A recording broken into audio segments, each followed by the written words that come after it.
The silence in the throne room was absolute. Every eye turned toward the man in red and gold standing at attention near the king's chair. His jaw was tight. His gloved hands trembled at his sides. And then, in a voice that cut through the ceremonial air like a blade, he spoke the words no one expected to hear. That crown does not belong to her. The gasp that followed was almost louder than his declaration. Nobles froze mid-breath. Camera shutters clicked like nervous heartbeats, and Queen Camilla, standing just 10 feet away in her ceremonial robes, went pale. The guard's name was Thomas Harlow. For 12 years he had served the royal family without question.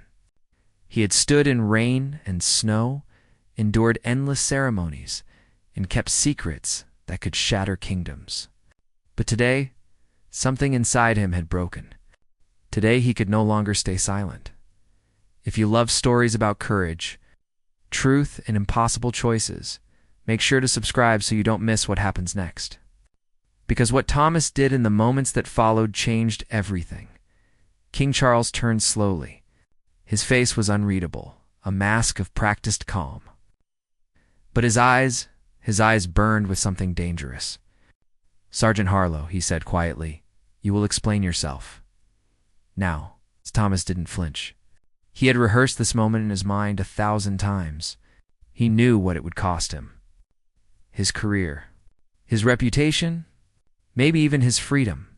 But the truth was louder than fear now. "Your Majesty," he said, his voice steady, "I have served this family with loyalty and honor. But I cannot stand here and pretend that what happened 3 days ago was right." 3 days ago. The coronation ceremony. The moment the Archbishop had placed the Queen Consort's crown on Camilla's head, a crown that had belonged to Queen Elizabeth, the Queen Mother. A crown steeped in history, tradition, and meaning. A crown that, according to royal protocol and the late Queen's own written wishes, was never meant for her. The room erupted into whispers. Advisors leaned toward each other. Security personnel shifted uncomfortably. And Camilla, standing beneath the weight of a dozen glittering chandeliers, looked as though the ground had opened beneath her feet. Thomas had seen the documents. He had been present during a private meeting 2 years earlier. A meeting where Queen Elizabeth II herself had made her intentions clear. The crown was to be held in trust. It was not to be worn by anyone until Princess Catherine one day took her place as queen. It was a decision made out of respect for history, for the Queen Mother's legacy, and for the future of the monarchy. But someone had overridden that decision. Someone had changed the plans in the final weeks before the coronation. And Thomas knew who. "You are speaking out of turn, Sergeant," the king said, his voice dropping to a dangerous calm. "You are making accusations in front of witnesses. You understand what this means?" Thomas nodded. "I do, Your Majesty, and I am prepared to face the consequences. But the British people deserve to know the truth." The king's hand tightened on the arm of his chair. Around them, the throne room felt smaller, the air heavier. No one moved. No one dared to breathe. And then, from the back of the room, a door opened. Footsteps echoed across the marble floor, slow, deliberate, and when the figure stepped into the light, every person in that room understood that this was no longer just a scandal. It was a reckoning.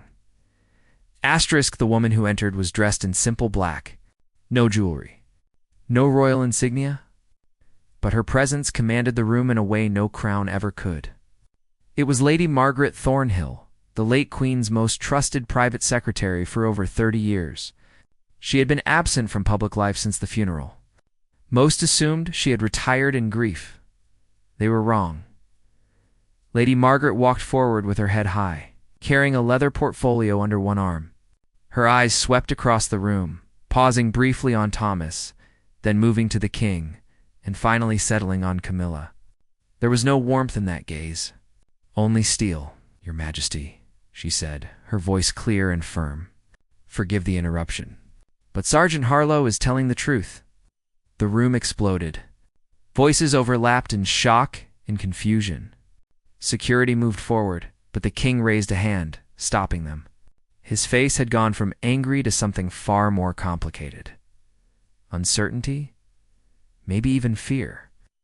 "Lady Margaret," he said slowly, "you were not summoned to this gathering."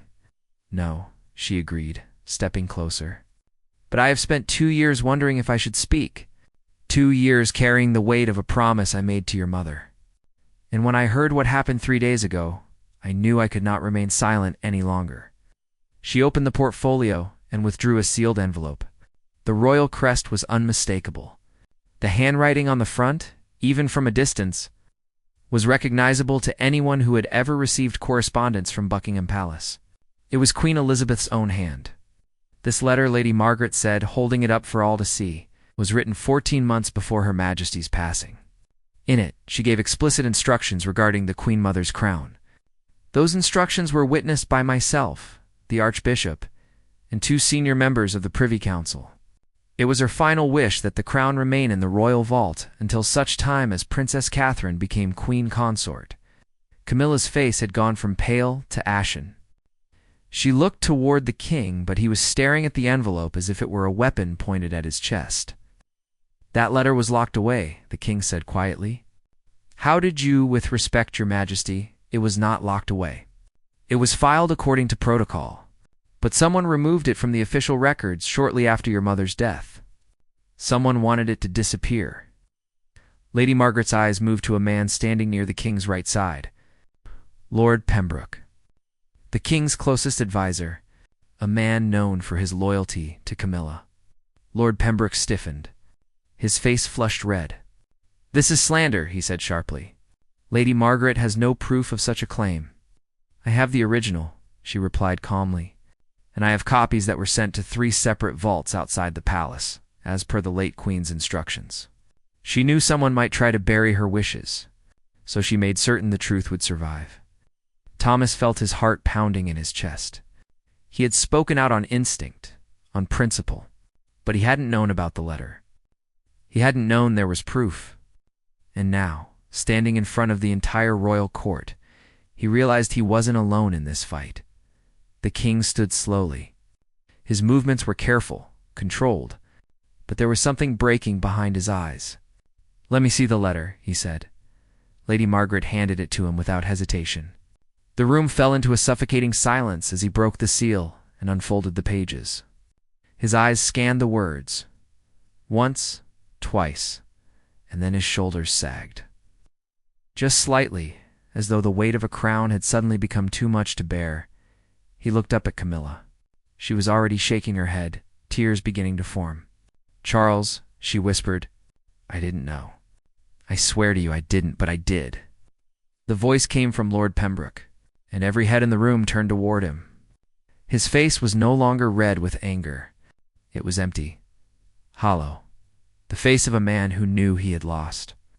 "I removed the letter," he continued, his voice flat. "I did it because I believed it was in the best interest of the monarchy. The Queen Consort needed to be seen as legitimate. She needed every symbol of authority to quiet the doubters. So I made the decision to proceed with the coronation as planned." The king's voice was barely above a whisper. "You lied to me." "I protected you," Pembroke shot back. "I protected the crown. Your mother's wishes were sentimental, not strategic. The people needed to see strength, unity, and they did." Thomas clenched his fists. He wanted to speak, to shout, but he forced himself to stay silent. This was no longer his moment. This was something far bigger. The king turned back to Camilla. She was crying openly now, her hands covering her face. "I didn't know," she said again, her voice breaking. "Charles, please." "I would never have, but you wore it," he said quietly. And the pain in those words was enough to shatter stone. The question hung in the air like smoke, and no one knew what would come next. The silence that followed was unbearable. Camilla stood frozen, her hands still covering her face, her shoulders shaking with quiet sobs. The king stared at the letter in his hands as though it contained a curse, and Lord Pembroke, the man who had orchestrated the deception, stood motionless, waiting for judgment. Thomas felt the eyes of the room shift back toward him. He was the one who had started this, the guard who had dared to speak, and now, as the truth unfolded in front of them all, He wondered if he had done the right thing or if he had just destroyed everything. Lady Margaret stepped forward again, her voice cutting through the tension. "Your Majesty, the law is clear. A coronation conducted under false pretenses can be contested. The crown must be returned to the vault until the rightful time comes." "No." The word came from Camilla. She lowered her hands, her face streaked with tears, but her voice was suddenly firm. "No, that's not what I want." Everyone turned to her. The king's expression was unreadable. Camilla took a shaking breath and looked directly at Lady Margaret, then at Thomas. "I did not know about the letter. I swear on everything I hold sacred I did not know. But I will not hide behind ignorance. If the late queen wished for that crown to wait, then it should have waited. And if wearing it has caused this much pain, this much division, then I don't want it." She reached up with trembling hands and removed the crown from her head. The weight of it seemed immense, far heavier than gold and jewels alone. She held it out in front of her, her arms shaking, and then she walked slowly toward the king. "Charles," she said softly, "I love you. But I will not be the reason this family tears itself apart. I will not be the reason your mother's wishes are ignored." The king's jaw tightened. For a moment, he looked as though he might refuse. But then, slowly, he took the crown from her hands. He stared down at it, this object that had caused so much pain, and for the first time since the confrontation began, his composure cracked. "My mother knew this would happen. She knew there would be pressure, manipulation, and she tried to protect us from it." He turned toward Lord Pembroke, and the fury in his eyes was no longer hidden. "You betrayed her. You betrayed me. And worst of all, you made my wife complicit in something she would never have chosen for herself." Pembroke said nothing. There was nothing left to say. The king handed the crown to Lady Margaret. "Return it to the vault immediately and make sure the letter is published in full. The people deserve to know what happened here." Lady Margaret bowed her head. "It will be done, Your Majesty." But the king wasn't finished. He turned back to Thomas, and the guard felt his heart stop. This was it. The moment where his life would be decided. "Sergeant Harlow," the king said, his voice heavy with exhaustion, "you have served this family with honor. And today, you reminded me what that word truly means. You were dismissed from your post." The words hit Thomas like a hammer. Dismissed. It was over. Everything he had worked for, gone. But then the king continued. "You are dismissed because I am promoting you to the rank of captain, and you will serve as head of the Royal Guard's Internal Affairs Division. Your job will be to ensure that what happened here never happens again. That no one, no matter how powerful, can manipulate or deceive the crown without consequence." Thomas could barely breathe. Around him, the room erupted into murmurs. Some approving, some shocked. But the king's decision was final. "Thank you, Your Majesty," Thomas managed, his voice hoarse. The king nodded, then turned back to face the room. "This matter is concluded. The coronation will be reviewed by the Privy Council. And Lord Pembroke, you will surrender your position and all access to royal affairs effective immediately. If you contest this, I will see to it that you face formal charges." Pembroke's face twisted, but he said nothing. Two security officers stepped forward and escorted him from the room. His footsteps echoed into silence. Camilla stood beside the king, her face still wet with tears, but there was something different in her expression now. Relief, maybe even peace. She had given up the crown, but she had gained something far more important, her integrity.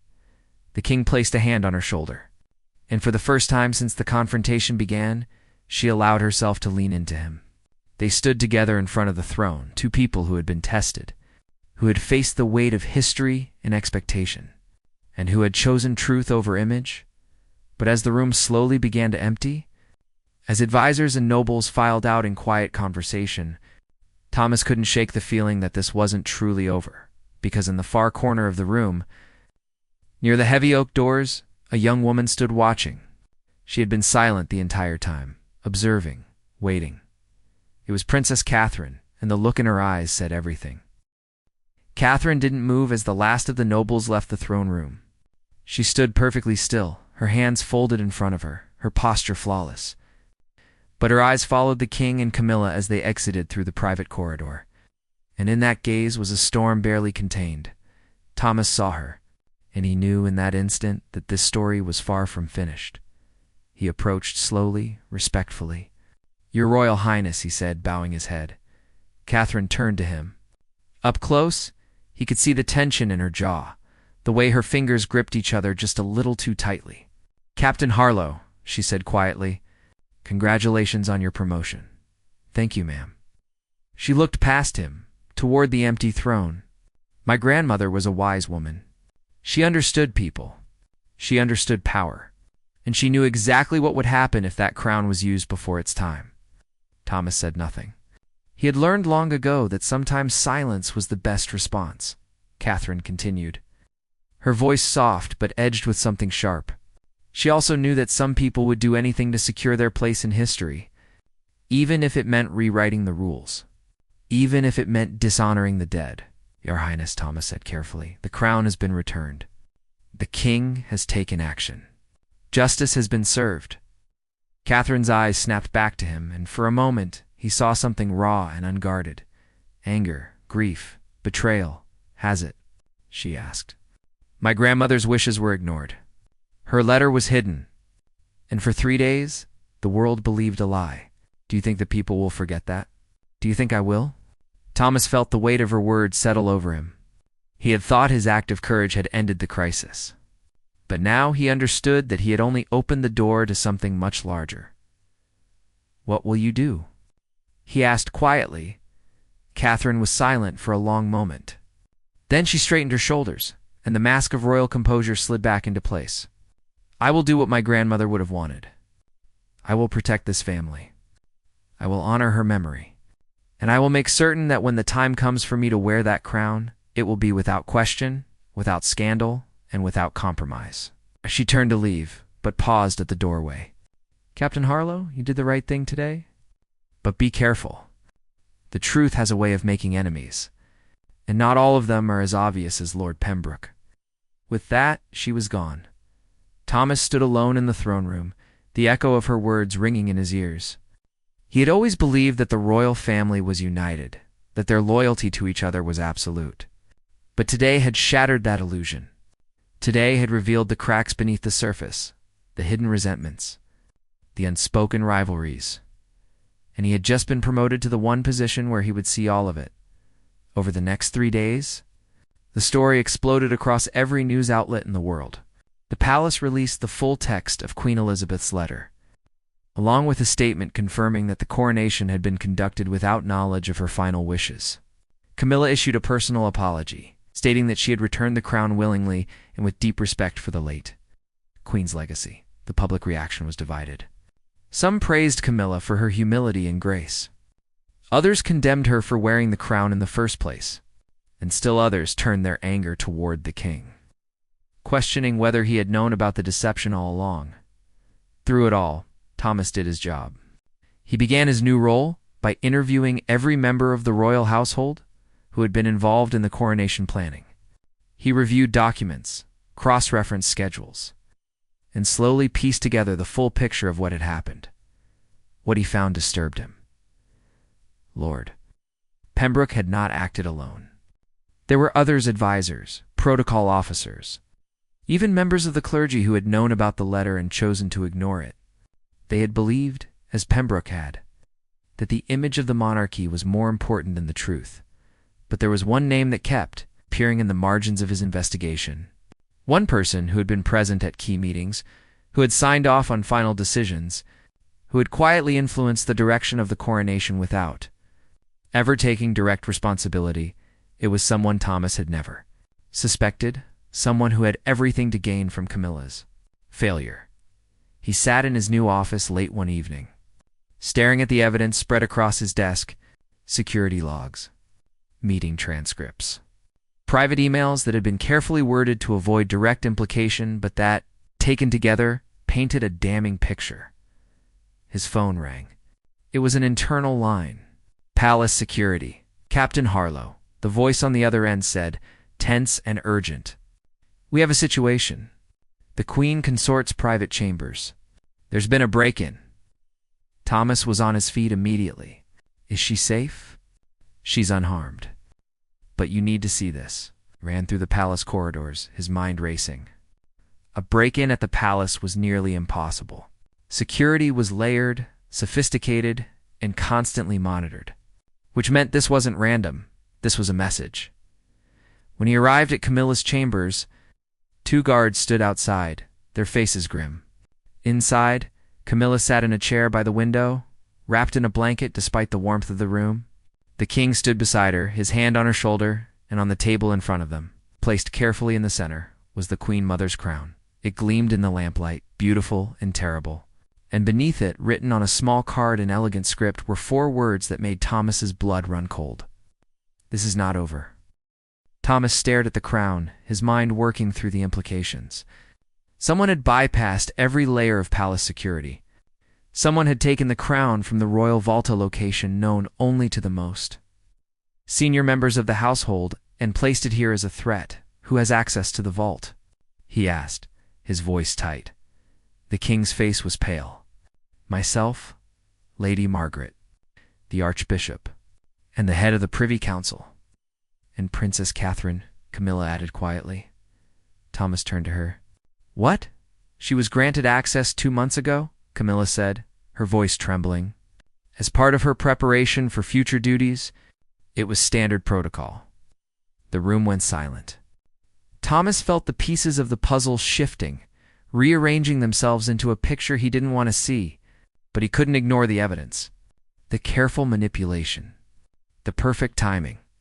The fact that Catherine had been watching everything with such cold intensity. We need to speak with her, Thomas said carefully. The king shook his head. That's not possible. She left the palace this morning. She's at the country estate with William and the children. Then we go to her. Captain Harlow, you are suggesting that my daughter-in-law, suggesting that someone with access and motive placed this crown here as a message? Thomas interrupted, his tone respectful but firm. And until we know who, everyone is a suspect, including family. The king's jaw tightened, but he didn't argue. He knew Thomas was right. Within the hour, they were in a convoy heading north, toward the estate. The drive was tense and silent. Camilla sat beside the king, her eyes distant. Thomas rode in the lead vehicle, his mind racing through scenarios, trying to make sense of what he knew. Catherine had motive. The crown was meant for her, according to Queen Elizabeth's wishes. She had been publicly humiliated by the revelation that it had been worn prematurely, and she had made it clear that she would do whatever was necessary to protect her future role. But would she go this far? Would she break into Camilla's chambers, leave a threatening message, and risk everything for revenge? They arrived at the estate just after midnight.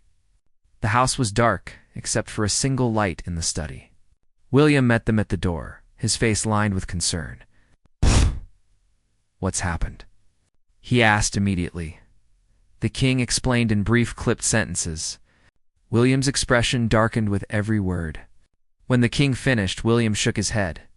Catherine wouldn't do this. She's been here all day with me and the children. I can vouch for her whereabouts. We still need to speak with her, Thomas said. William's eyes narrowed. You're accusing my wife of investigating a security breach that involves the crown and a direct threat to the queen consort. Your wife has access and motive. I need to eliminate her as a suspect, not accuse her. The 2 men stared at each other for a long moment. Then William stepped aside. She's in the study. They found Catherine sitting by the fireplace, a book open in her lap. She looked up as they entered, and if she was surprised to see them, she didn't show it, Your Majesty. Captain Harlow. She closed the book and stood. This is unexpected. The king gestured to the chair. Please, sit. We need to ask you some questions. Catherine's eyes moved from face to face, reading the tension in the room. This is about the crown. How did you know? Thomas asked immediately. 'Cause I knew someone would try something like this eventually, she said calmly. The moment that crown was returned to the vault, it became a symbol. And symbols have power, especially when they're used as weapons. Did you take it from the vault? The king asked, his voice strained. Catherine's expression didn't change. No, Can you prove that? I've been here since this morning. My security detail can confirm it. The children's nanny can confirm it. William can confirm it. Oh. She looked at Thomas. You can check the access logs for the vault. I haven't been near it in over a week. Thomas pulled out his phone and sent a message to his team at the palace. Within minutes, he had his answer. Catherine was telling the truth. The vault logs showed no access under her credentials, but something still didn't fit. Who else knows you have access to the vault? Thomas asked. Catherine paused, and in that pause, Thomas saw the flicker of something. Realization, anger. My private secretary, she said slowly. Elizabeth Grant. The name hung in the air like a bomb. Elizabeth Grant, Catherine's most trusted aide. A woman who had been with her for nearly 5 years. A woman who would have known every detail of Catherine's schedule, her concerns, her frustrations about the crown situation. A woman who had access to Catherine's security credentials. Where is she now? Thomas asked urgently. Catherine's face had gone white. She asked for the evening off. She said she was visiting family in London. Thomas was already moving, pulling out his phone, calling the palace security team. I need Elizabeth Grant's location now, and I need a team to the royal vault immediately. The response came back within seconds. Elizabeth Grant's phone was pinging from inside the palace, near the West Wing, near Camilla's chambers. Thomas looked at the king. We need to get back now. They raced back to the palace, sirens silent but lights flashing through the dark countryside. Thomas's mind was spinning. Elizabeth Grant had played them all. She had used Catherine's credentials to access the vault. She had placed the crown in Camilla's chambers as a message. But what was her endgame? They arrived to find the palace in lockdown. Security had surrounded the West Wing. And in the center of the corridor, standing calmly with her hands raised, was Elizabeth Grant. She was smiling. Captain Harlow, she said as he approached, I've been waiting for you. Why? He demanded. Why did you do this? Her smile widened, because someone had to remind them that the crown doesn't belong to the one who takes it. It belongs to the one who deserves it. She looked past Thomas, directly at Catherine, who had just arrived with William. And you, Your Highness, deserve so much more than to wait in someone else's shadow. Catherine stepped forward, her face a mask of controlled fury. I never asked you to do this. You didn't have to, Elizabeth said, her voice calm, almost serene. I've watched you for 5 years. I've seen the way they underestimate you, the way they push you aside while they scramble to legitimize someone who should never have been there in the first place. You are the future queen. You are the one Queen Elizabeth trusted with her legacy. And I won't stand by and watch that legacy be stolen. You stole the crown, Thomas said, his voice hard. You broke into the queen consort's private chambers. You made threats against the royal family. You've committed treason. Elizabeth laughed, a sound that sent chills down his spine. Treason? I've committed loyalty. Something this family wouldn't recognize if it was standing right in front of them. Catherine's hands were shaking. I trusted you. I protected you, Elizabeth shot back. I did what you were too principled to do yourself. I reminded them that actions have consequences, that disrespecting Queen Elizabeth's wishes would not be forgotten or forgiven. By terrorizing Camilla, Catherine's voice cracked. By making me look like I'm part of some conspiracy. You haven't protected me.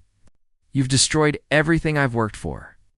For the first time, Elizabeth's composure faltered. I did this for you.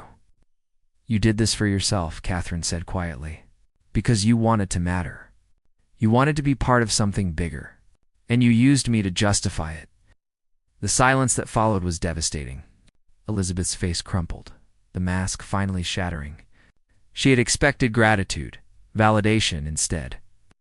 She had received rejection from the one person whose approval she craved. Thomas signaled to the security team. They moved forward and took Elizabeth into custody. She didn't resist. As they led her away, she looked back one last time at Catherine, and in her eyes was nothing but confusion and heartbreak. When she was gone, Catherine turned to the king and Camilla, who stood together at the end of the corridor. Your Majesty, Your Highness, I am so deeply sorry. I had no idea what she was planning. If I had known, the king raised a hand, stopping her. We know, Catherine. This was not your doing. But Camilla stepped forward, and the look in her eyes was unreadable. For a moment, Thomas thought she might lash out, might finally release all the pain and fear and humiliation she had endured. But instead, she surprised them all. She reached out and took Catherine's hand. I know what it's like, Camilla said softly, to have people project their hopes and fears onto you, to have others decide who you should be, what you should want. Elizabeth was wrong to do what she did. But she wasn't wrong about one thing. Catherine looked at her, confused. You will be queen one day, Camilla continued. And when that day comes, you will wear that crown with more grace and strength than I ever could have, because you've earned it. Not through manipulation or politics, but through patience and honor. Catherine's eyes filled with tears. I never wanted this to happen. I know, Camilla said. But it did. And now we move forward, together. She released Catherine's hand and turned to the king. Charles, it's time we made a public statement. A real one. No more palace spin, no more carefully worded apologies. The people need to hear the truth from us directly. The king nodded slowly. What do you suggest? A televised address. All of us. You, me, William, and Catherine. We tell them exactly what happened. We show them that this family, despite everything, stands united.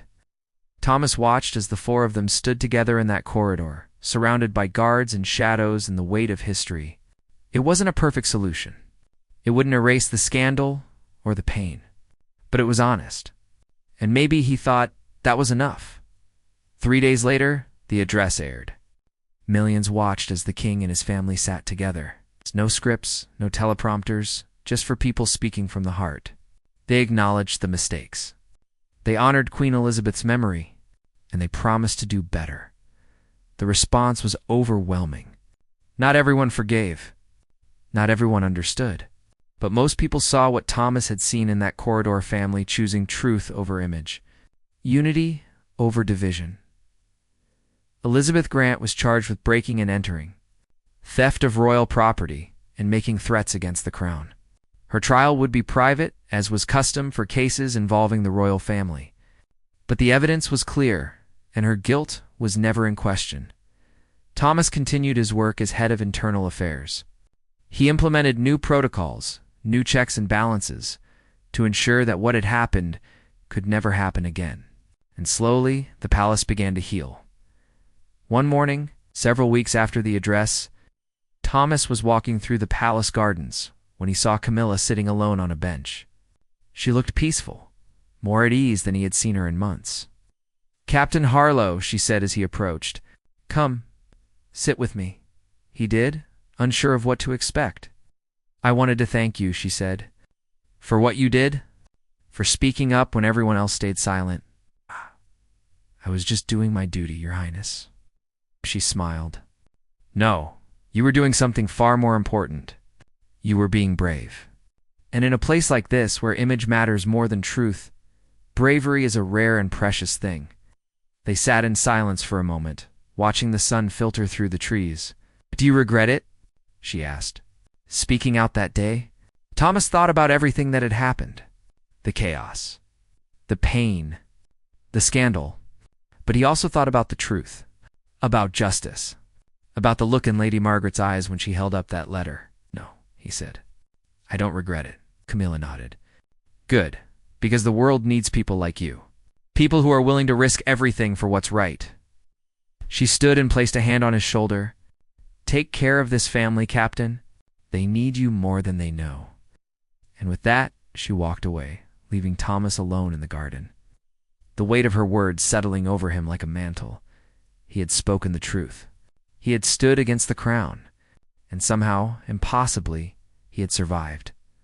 But more than that, he had changed something. He had reminded them all that loyalty meant more than obedience. That honor meant more than image. And that sometimes the bravest thing you can do is say the words everyone else is afraid to hear.